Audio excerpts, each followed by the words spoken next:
Shalom, envolvidos com Cristo. Que a graça e a paz do Eterno esteja contigo e com toda a tua família. É uma alegria ter vocês aqui para mais uma videoaula abençoada. Se você ainda não é inscrito, aproveite para se inscrever agora no canal, ativar o sininho para não perder nenhuma novidade.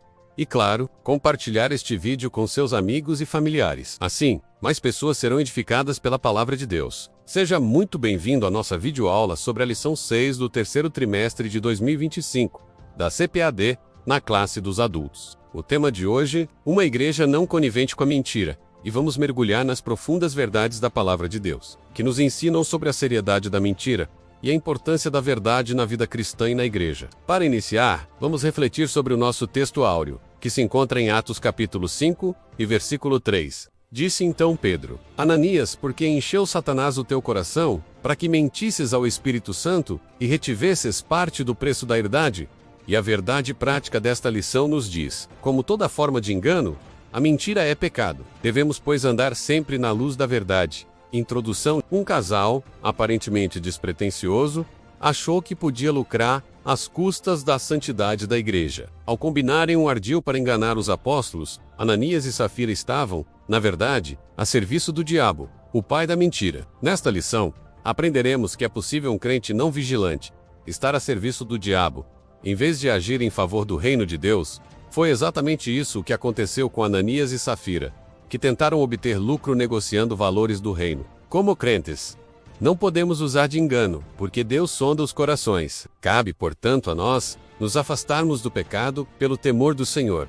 Tópico O diabo, o pai da mentira. Item 1. É da natureza satânica mentir. A Escritura afirma que Satanás induziu Ananias a mentir.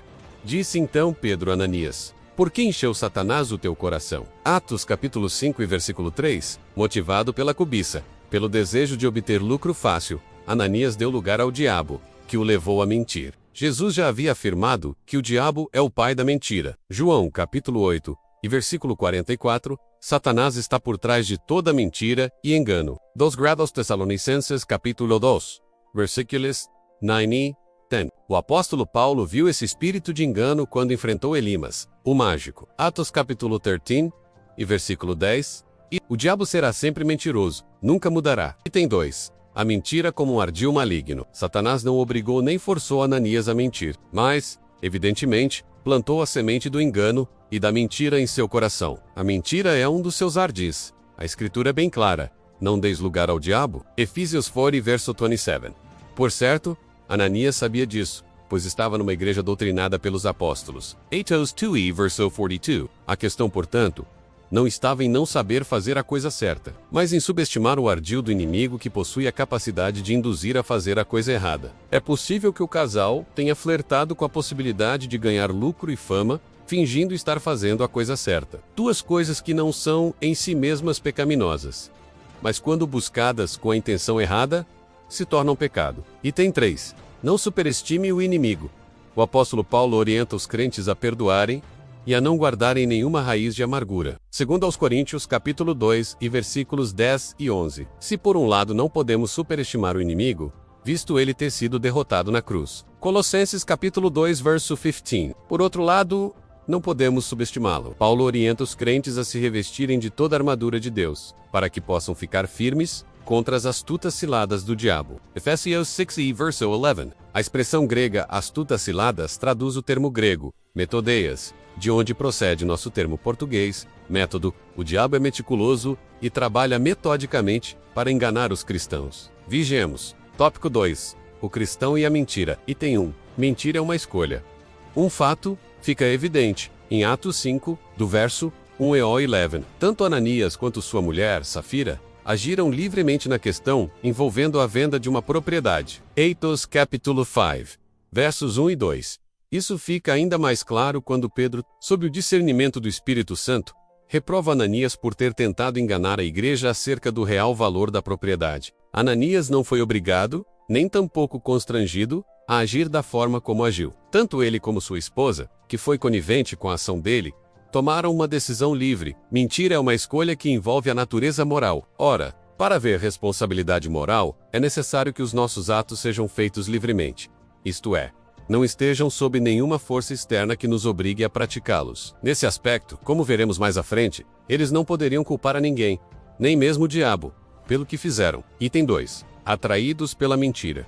Se por um lado, Ananias e Safira tomaram decisões livres, por outro lado, sofreram implicações de suas decisões. E Ananias, ouvindo estas palavras, caiu e expirou. Atos capítulo 5 e versículo 5. Não podemos saber o que se passou pela cabeça de Ananias e Safira para agirem como agiram. O certo é que quiseram obter vantagem com a negociação feita. É possível que, ao verem os demais crentes fazendo ações louváveis, quando doavam seus bens, tivessem visto nesse gesto uma oportunidade de obterem, além do reconhecimento, o lucro pelo patrimônio que fora vendido e supostamente doado. Item 3. Mentir tem consequências. Ao agirem assim, Ananias e Safira não pensaram nas consequências de suas ações. Mesmo fazendo parte de uma igreja pentecostal, onde os dons do Espírito Santo estavam em evidência, se expuseram a uma ação mesquinha quando resolveram mentir, não somente aos apóstolos, mas ao próprio Deus. Contudo, o preço pago por essas ações foi muito caro, pois custou-lhes suas próprias vidas. Antes de se praticar qualquer ação de natureza pecaminosa, é necessário pensar nas consequências que isso produzirá. Quantos crentes, muitos deles experientes, hoje lamentam por não terem levado em conta as consequências de suas ações? Vigiemos! Que vídeo aula legal. Aproveite e já dê o seu like e compartilhe com mais pessoas. Tópico 3. A mentira e a santidade da igreja. Item 1. A mentira fere a santidade da igreja. A igreja é o corpo de Cristo, e como tal, deve refletir a santidade de Deus. A mentira, em qualquer de suas formas, é uma afronta a essa santidade. A história de Ananias e Safira serve como um alerta para a seriedade do pecado da mentira dentro da comunidade cristã. A mentira não apenas prejudica a comunhão entre os irmãos, mas também macula o testemunho da igreja perante o mundo. É fundamental que a igreja seja um ambiente de verdade e transparência, onde a hipocrisia não encontre lugar. Item 2. O juízo de Deus sobre a mentira, o juízo imediato sobre Ananias e Safira, demonstra a intolerância de Deus com a mentira e a hipocrisia. Deus é santo e não compactua com o pecado. Esse episódio serve como um lembrete de que, embora vivamos sob a graça, a santidade de Deus não é comprometida. O juízo divino sobre a mentira visa preservar a pureza da igreja e ensinar a importância da integridade.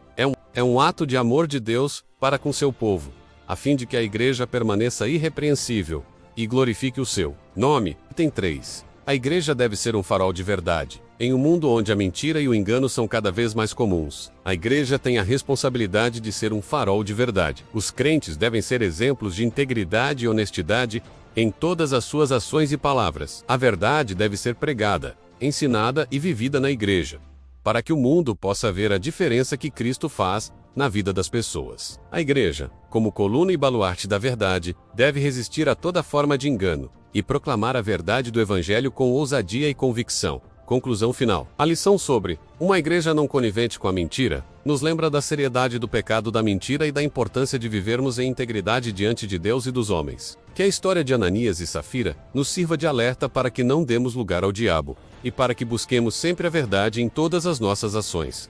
Que a igreja seja um ambiente de santidade e transparência, onde a verdade de Cristo prevaleça e o nome de Deus seja glorificado. Que possamos ser um testemunho vivo da verdade em um mundo que tanto precisa dela. Muito obrigado por acompanhar esta videoaula. Que Deus abençoe a todos e que possamos viver a verdade de Cristo em nosso dia a dia. Até a próxima. E se você ainda não é inscrito aqui no Envolvidos com Cristo, inscreva-se agora. Ative o sininho para não perder nenhuma novidade. E, claro, não deixe de compartilhar este vídeo com seus amigos e familiares. Assim, mais pessoas serão edificadas pela palavra de Deus. Shalom, envolvidos.